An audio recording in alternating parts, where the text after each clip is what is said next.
आज हज़ार खुली में इरफान अली साहब की गली और गोल गार्डन के एतराफ़ का जो रॉन रोड है उसका आज 1 करोड़ रुपया के फ़ंड से सीमेंट कंक्रीट का रास्ते का इफ्तिताह शेख रशीद साहब के हाथों से आज अमल में आया। और ये हुकूमत महाराष्ट्र का स्पेशल फ़ंड है।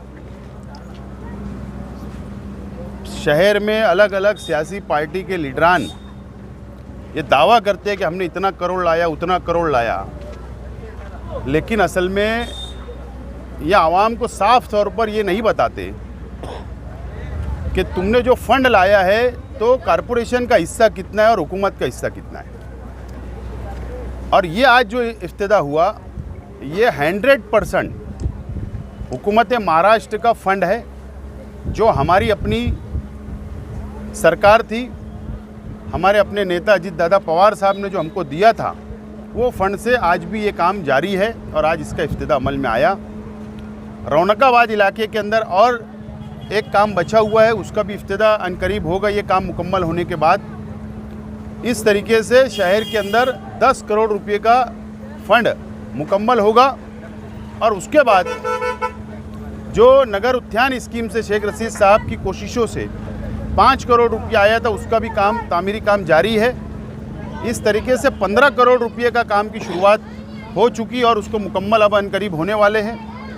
बहरहाल 1 करोड़ रुपया जो हम लोगों ने माइनॉरिटी डिपार्टमेंट से लाया था उसका भी वर्क ऑर्डर हो गया। जो उस्मान सेठ चमड़े वाले मरहूम उनके फर्जंद उन लोगों ने जो 2 एकड़ कब्रस्तान के लिए जो ज़मीन दी थी दरेगांव सेवार में दयाने के पास में, उसका वॉल कंपाउंड का हम लोगों ने 40 लाख रुपया पकड़ा। 107 सर्वे नंबर जो नया स्लाटर हाउस के पीछे है उसको 40 लाख रुपया मज़ीद कम पड़ रहा था, वो दिया गया और 20 लाख रुपया आयशा नगर कब्रस्तान में। इस तरीके से उसका वर्क ऑर्डर हो गया, उसका भी इफ्तिताह अब अनकरीब होने वाला है। ये हमारी जो सोच है शेख रशीद साहब की, हमारी अपनी पार्टी की, और ये शहर के अंदर तामीरी काम करना, रोड बनाना, गटर बनाना, आवाम को सहूलत देना, यही हमारा एजेंडा है और यही मिशन को लेकर हम लोग सियासत करते हैं और इंशाल्लाह उसके ऊपर हम लोग आखिरी तक कायम रहेंगे। बहरहाल इसके अलावा भी शहर के अंदर मज़ीद कुछ चीज़ों की ज़रूरत है।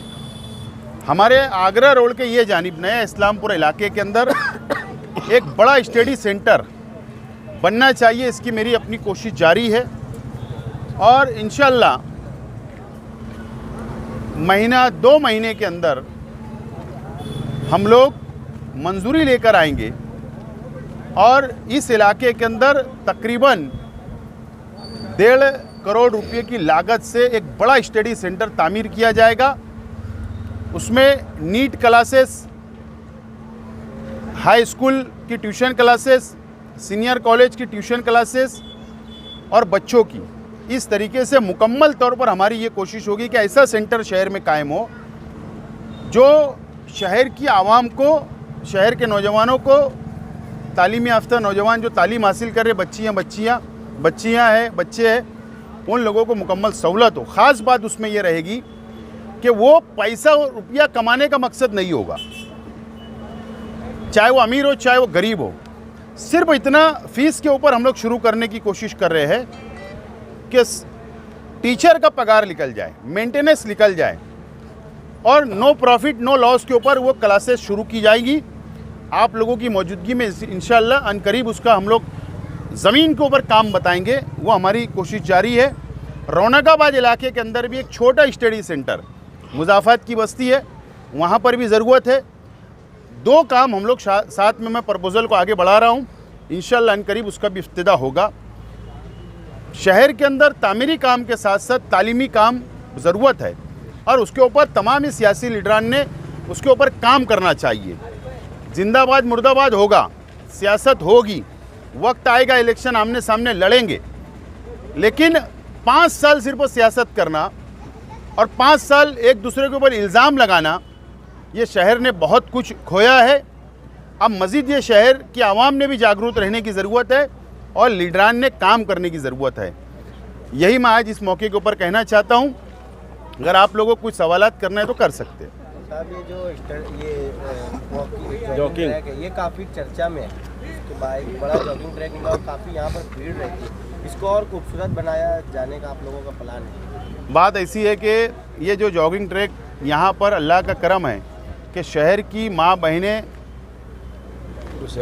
तकरीबन 2000-2500 लेडीज़ यहाँ पर आती है।